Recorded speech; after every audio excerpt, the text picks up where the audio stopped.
किसान भाइयों नमस्कार। आज की चर्चा का विषय है गेहूं की फसल में उच्च तापमान का क्या प्रभाव हो सकता है और इसका प्रबंधन किस तरह से किया जाता है। किसान भाइयों, पिछले 2 दिन से जो तापमान है उसमें वृद्धि दर्ज की गई है सामान्य से। तो जिससे जो गेहूं की जो अभी स्टेज चल रही है बहुत ही महत्वपूर्ण स्टेज है, दाना भराव अवस्था है जिसको इंग्लिश में मिल्क स्टेज या डब स्टेज भी कहते हैं। तो उस अवस्था में तापमान बढ़ने से गेहूं की फसल की उपज पर प्रभाव पड़ सकता है। गेहूं की उपज या गेहूं की फसल में उच्च तापमान का क्या प्रभाव होता है। इससे जो दाना भराव की अवस्था है उसमें बाल में दाने सिकुड़ सकते हैं। अगर दाने का जो साइज है वो सिकुड़ जाएगा तो दाने पतले बनेंगे, जिससे पैदावार में 10 से लेकर 20-30% तक की गिरावट आ सकती है।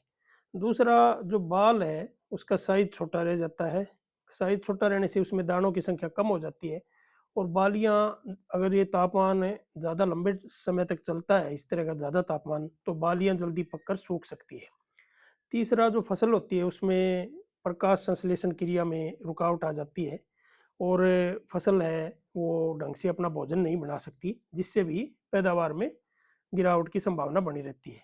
तो कुल मिला के पीछे के अगर हम परिदृश्य को देखें तो सांसारिक स्तर पर 1 डिग्री तापमान के कारण 6% तक की पैदावार में गिरावट भी देखी गई है। तो किसान भाइयों, इस समस्या का समाधान है, चिंता करने की कोई ज़रूरत नहीं है। इसका समाधान 2 तरीके से किया जा सकता है, थोड़ा सा ध्यान देने की ज़रूरत है। पहला है कि अपनी फसल में सोका ना आने पाए उसकी हल्की सिंचाई रखें।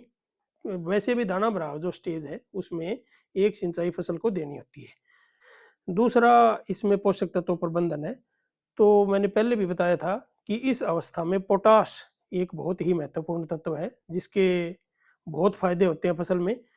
तो पोटाश का स्प्रे अगर आप इस पे करेंगे तो इस जो तापमान की वृद्धि है इससे निजात पाया जा सकता है या इसका असर कम होगा।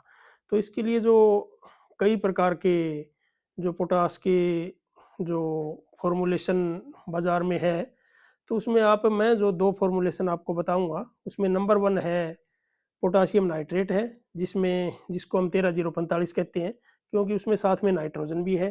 तो उससे जो फसल है उसको भोजन भी मिलेगा और साथ में पोटाश की भी पूर्ति होगी।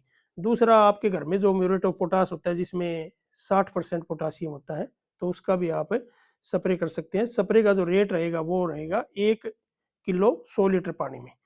दूसरा, इसमें किसान भाई जिंक यूरिया का जो मैंने सामान्य स्प्रे बताया था, जैसे 2 किलो यूरिया और आधा किलो जिंक 100 लीटर पानी में घोलकर ये स्प्रे भी कर सकते हैं। तो जब तक ये तापमान ज़्यादा बना रहता है आप 2-3 स्प्रे ये फसल के अंदर रिपीट कर सकते हैं। धन्यवाद।